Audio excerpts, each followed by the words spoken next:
afternoon, everyone. My name is Luke McKee. I'm a community librarian here at Oxford County Library.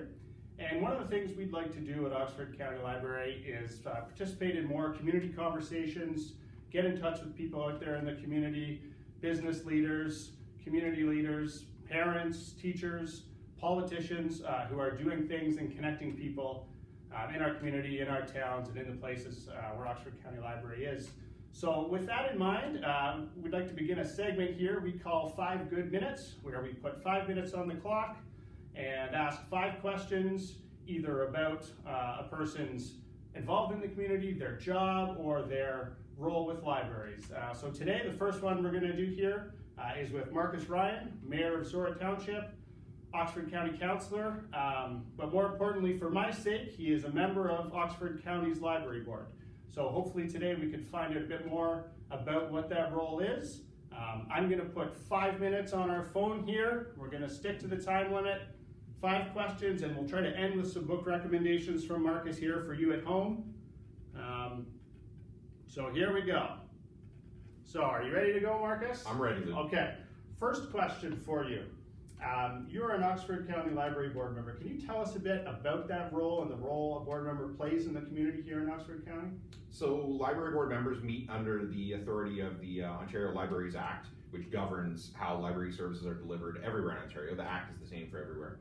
In Oxford County, there's a group of us that meet on the board and we set policy direction. So we're not running the library. People like you are running our individual branches, in the case of you here in Ingersoll. And we have a management team, Lisa Mietinen, running the overall, all the libraries in all of Oxford County.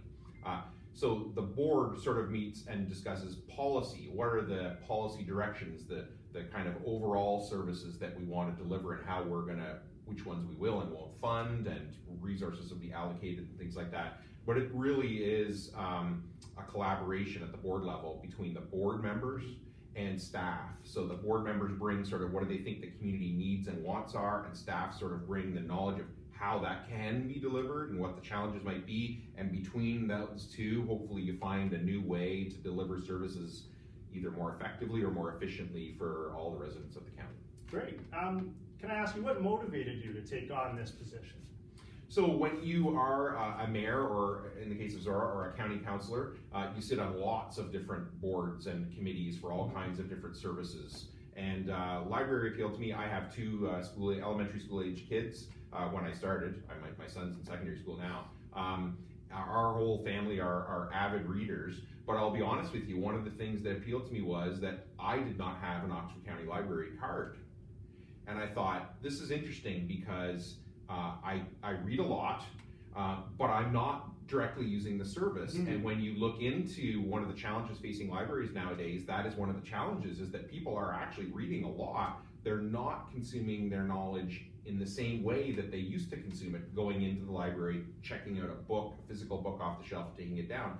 And I thought, I would like to be a part of trying to discover what is the new way that libraries do it, like this today. Mm-hmm. What is the new way that libraries can be a conduit of information to people? And I thought it's an interesting perspective to have people who are not using it. If you want library usage to be more than it is, we need to listen to the people who are not using it a little bit more than the people who are using it to find out what they want and what we can offer. Yep, and I agree. And as a librarian, it's always shocking to me, but it shouldn't be. When I talk to people who don't have a library card or don't use library resources, I'm always shocked and say, how could you not? With all of the things available, the ebooks, the streaming, the classes.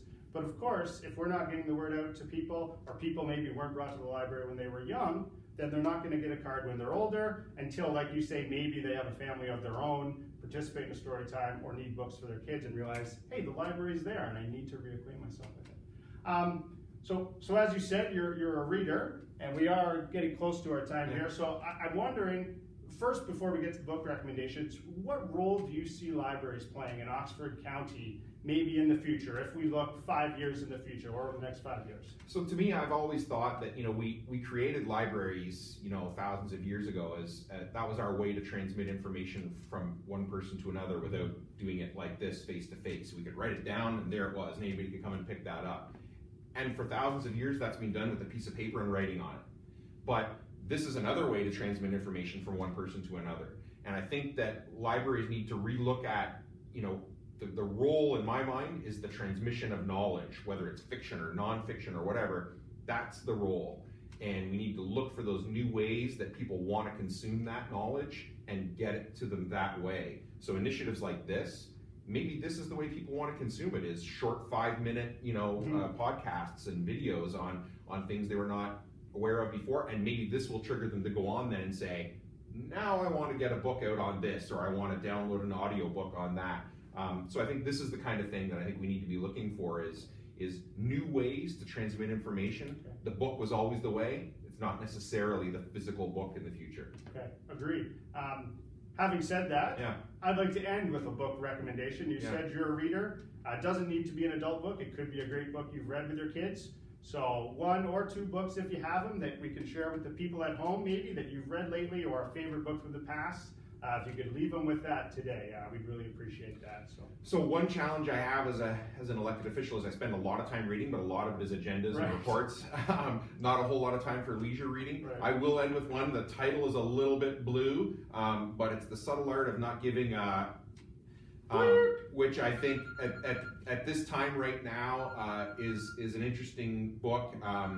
Colorful language aside, it's a really interesting way to look at how you prioritize the things in your life and what really is important and what's really worth allocating your time and your emotional resources to and what's not. Okay, great recommendation. We do have that book in our system. I think we also have access to it in e-form. So if you're interested in Councillor Ryan's recommendation, we can put that book in your hands or on your tablet and on your smartphone anytime you like. Just give us a call here or give us an email. Thank you, Marcus, for joining us. Thank you, Luke. As we're still closed here at the library and practicing our social distancing, we both want to remind you to stay at home if you need to, or if you can, wash your hands, cough into your elbow, keep your social distancing, keep your 6 feet from people if you do need to go out, and be kind to each other, okay? Thank you very much.